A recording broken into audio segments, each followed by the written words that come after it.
প্রিয় দর্শক, গাজীপুর কোনাবাড়ি টাইমেল কেন্দ্রীয় জামে মসজিদ তিনতলা মসজিদের তিনতলার ছাদ দেওয়া হয়েছে, এখনও অনেক কাজ বাকি।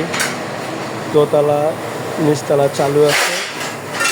দোতলায় মাদ্রাসা রয়েছেন।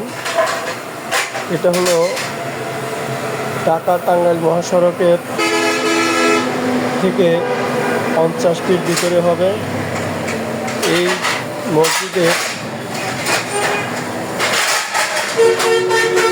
এখানে একটা ফলের দোকান রয়েছেন। এখানে মুয়াজ্জিন সাহেব যে ফলের দোকান দিয়েছেন।